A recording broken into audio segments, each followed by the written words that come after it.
Baik, Assalamualaikum warahmatullahi wabarakatuh. Waalaikumsalam. Puji syukur kita panjatkan Allah SWT. Salam sampaikan kepada Nabi kita Muhammad SAW.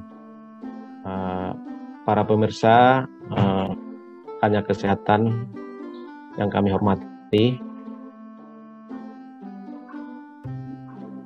Pada hari ini kami dari instalasi promosi kesehatan akan materi yaitu dokter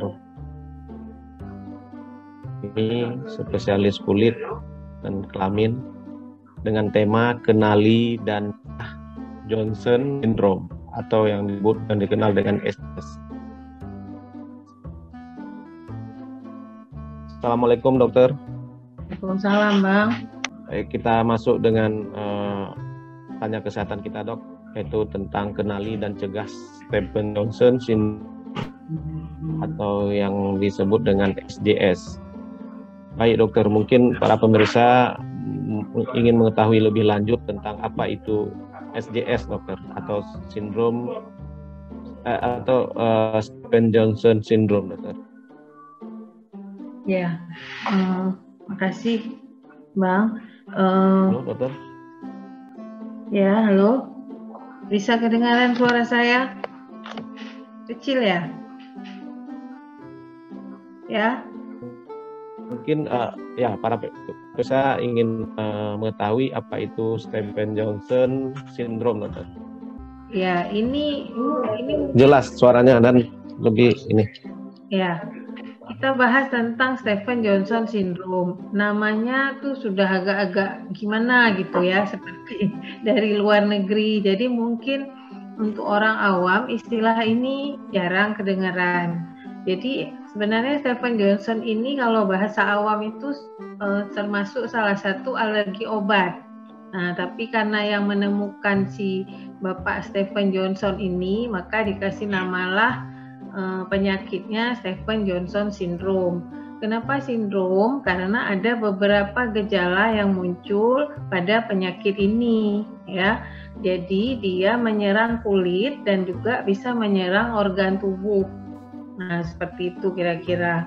Nah, ini gambarnya orang-orang yang menderita alergi obat atau dengan nama lain Stevens-Johnson syndrome.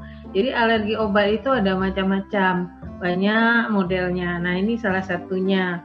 Nah, Stevens-Johnson syndrome ini disebut bila dia menyerang mukosa, kulit, dan organ tubuh yang lain. Nah, seperti itu. Maka disebutlah dia sindroma ya. Sindroma itu artinya kumpulan dari beberapa gejala. Nah, pada Stevens-Johnson ini ada gejala kulit, ya itu mulai kita lihat ya, ada bercak-bercaknya, ada melepuh, dan mengenai mukosa juga, mukosa mulut kita bisa lihat bibirnya seperti ini, kemudian matanya juga bisa kena, jadi seperti orang sakit mata, dan dia disertai dengan gejala sistemik. Gejala sistemik itu ada demam, seperti itu ya.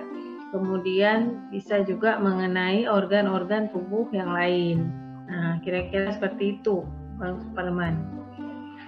Okay. Nah, ini bisa lihat Baik, ya, kalau kena mata seperti ini kira-kira gambarnya. Nah, jadi mukosa matanya kena, mukosa bibirnya kena seperti ini. Nah, ini khasnya memang inilah namanya Stevens-Johnson, atau kita memang sering bilangnya SJS ya, seperti itu.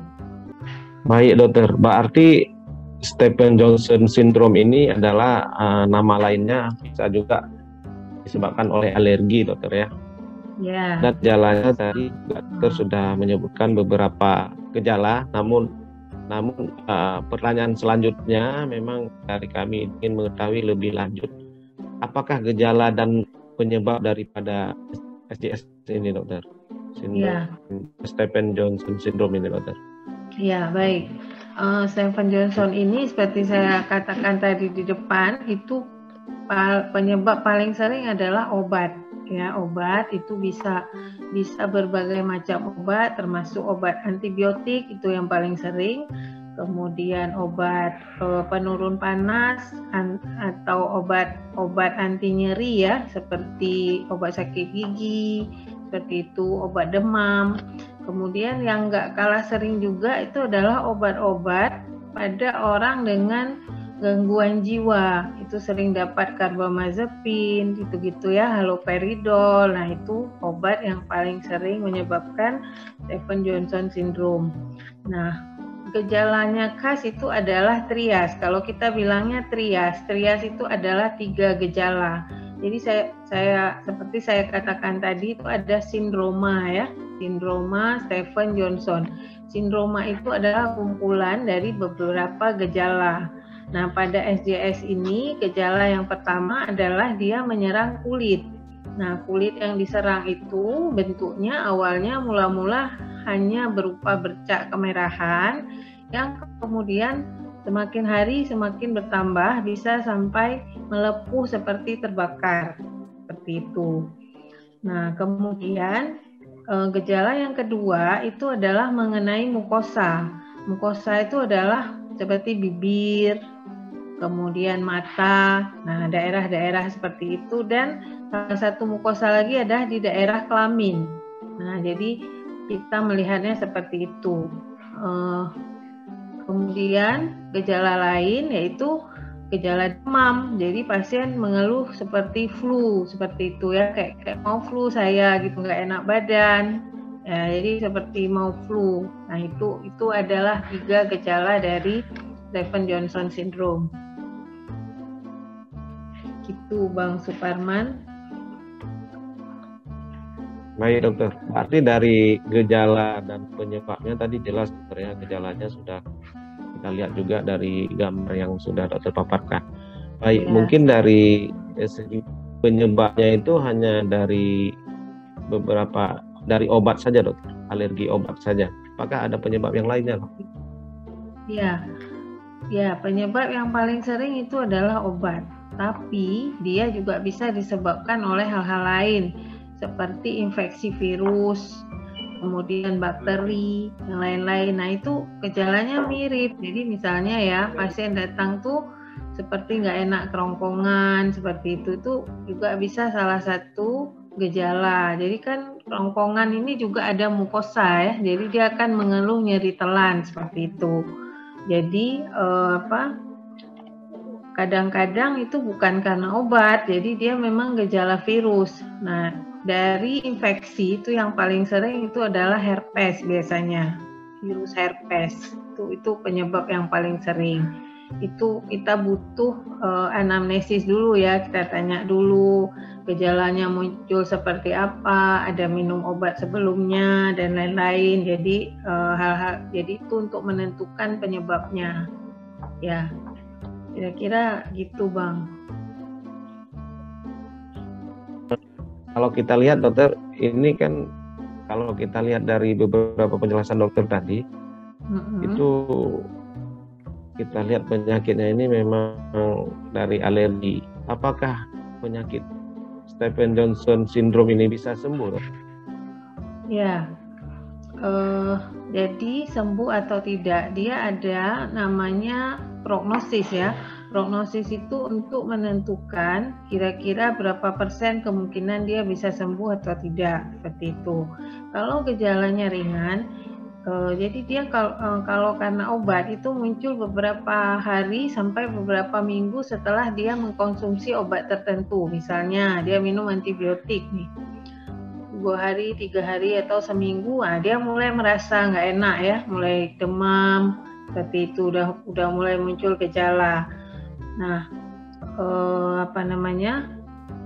jadi gejala yang muncul seperti itu. Kalau dia masih ringan, artinya biasanya bisa disembuhkan. Tapi bila gejalanya berat, artinya dia bisa menyerang organ tubuh ya. Jadi bisa kena fungsi hatinya, fungsi ginjalnya. Nah, atau dengan komplikasi yang lain, itu biasanya bisa menyebabkan kematian. Seperti itu. Baik dokter, untuk selanjutnya apabila timbul beberapa gejala, apa yang harus dilakukan? Ya, jadi penyakit ini kan mirip-mirip dengan orang mau kena flu gitu ya. Nah, biasanya itu kalau sudah mulai seperti itu, kita kalau sudah pernah dengar mungkin ya, ini bisa mengira-ngira nih, saya ada riwayat minum obat sebelumnya enggak gitu ya. Kalau memang ada, sebaiknya langsung secepatnya konsultasi ke dokter terlebih dahulu. Jadi supaya cepat diberikan terapi untuk penanganan. Jadi semakin cepat diobatin, komplikasi yang terjadi itu semakin kecil seperti itu. Jadi kalau udah lama ya, dia udah kemana-mana, karena itu kan dia terjadi karena reaksi dari imunologi, jadi dari dalam tubuhnya. Jadi obat itu akan bereaksi dengan antibodi tubuh, nanti dia akan berikatan, akan dia akan nempel gitu, jalan ke seluruh tubuh. Dia akan, kalau nempel di hati, maka nanti fungsi hatinya akan terganggu. Kalau dia nempel ke ginjal, maka fungsi ginjalnya nanti akan terganggu. Nah, kalau udah berat, maka nanti lebih sulit untuk diterapi. Dan juga kan permasalahannya dia alergi obat, dan obat yang kita berikan juga nanti akan terbatas seperti itu. Nggak semua obat kita mau masukin obat juga harus mikir-mikir kan, karena ini jangan-jangan dia alergi obat seperti itu. Jadi sebaiknya memang kalau sudah muncul gejala, mulai mata nggak enak, perih, nyeri kerongkongan, kemudian sudah nampak ada bercak merah di kulit, nah itu sebaiknya langsung berobat ke dokter. Baik dokter, karena sudah biasanya bagi pasien yang sudah ada gejala, itu bagaimana cara pencegahannya dokter? Ya. Jangan sampai terjadi lebih parah gitu. Ya, jadi pencegahan kalau sudah terjadi itu sebenarnya sulit ya. Jadi memang harus diterapi secepatnya. Tapi pada saat kita mengobati itu juga tergantung dari kerja obat tadi. Berapa lama obat itu dikeluarkan dari tubuh. Nah, kadang-kadang kita sudah obatin itu gejalanya masih muncul terus. Jadi itu nggak bisa diprediksi. Sebenarnya yang paling baik itu adalah kita tidak boleh mengkonsumsi obat sembarangan, terutama antibiotik seperti itu ya. Karena kadang-kadang kita nggak tahu, pasien lebih senang, kadang malas ke dokter dengan segala macam alasan. Mending beli obat di apotik misalnya ya, beli, saya sakit ini, terus apotik kasih obat A, obat B, obat C. Nah, kadang-kadang hal-hal seperti itu tidak terkontrol. Jadi alangkah lebih baik kita kalau mau minum obat itu bisa ya memilih obatnya. Jadi jangan sembarangan minum obat. Nah, kalau sudah muncul memang nggak bisa dicegah, itu memang harus segera diobati. Seperti itu.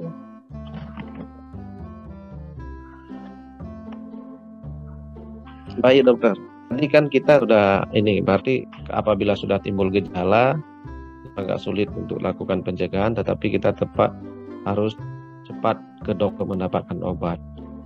Tadi beberapa gejala apa penyebab daripada Stevens-Johnson syndrome ini adalah alergi obat. Di sini pertanyaan kami, salahkah dokter yang meresepkan obat tersebut, dokter? Ya. Kadang-kadang kan masyarakat atau pasien menyalahkan dokter yang meresepkan obat tersebut. Nah, sering kita lihat di medsos ya, ada kasus-kasus yang nanti ternyata ketangkap sama wartawan, langsung diekspos itu ya. Pasien muncul lepuh seluruh tubuh karena setelah minum obat bla bla bla, seperti itu ya.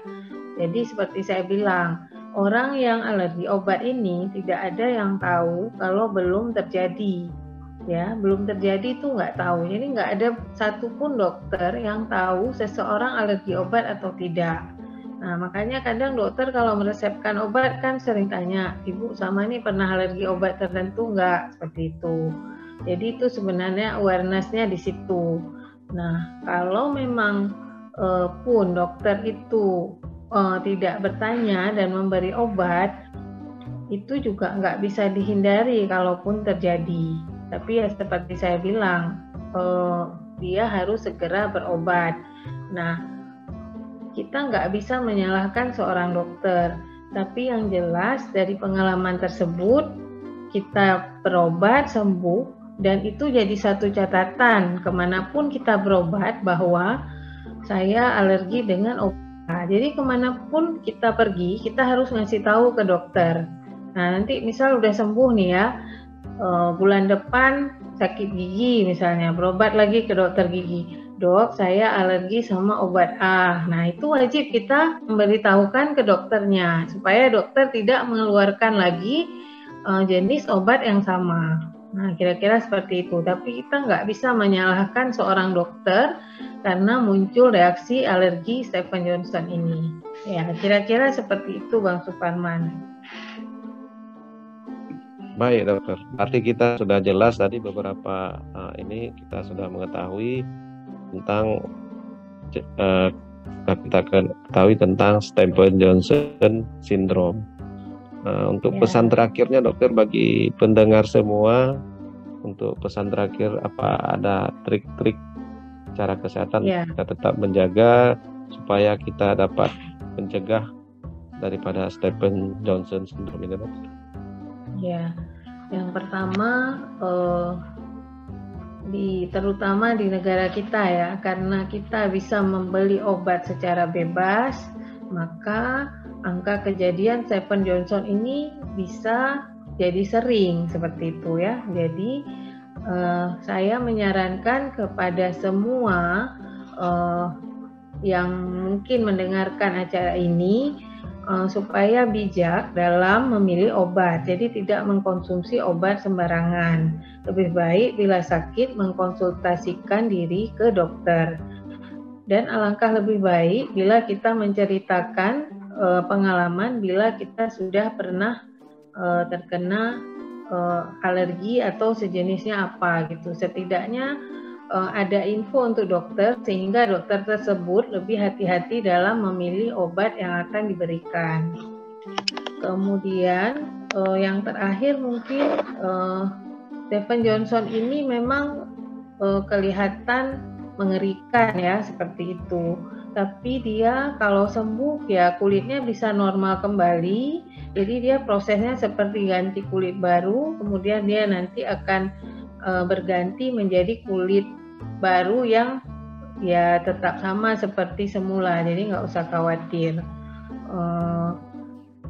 Yang penting jangan sampai gejala memberat. Bila masih ringan itu bisa diobati sampai sembuh dengan sempurna.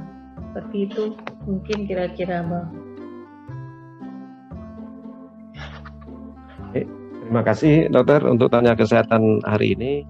Semoga bermanfaat bagi pemirsa semua. Kami dari Instalasi Promosi Kesehatan Rumah Sakit akan terima kasih kepada Kematri dan juga pada pemirsa atau pendengar melalui media nanti YouTube, IG, dan media yang lainnya yang akan kami sampaikan nanti. Terima kasih. Assalamualaikum warahmatullahi wabarakatuh. Waalaikumsalam warahmatullahi wabarakatuh.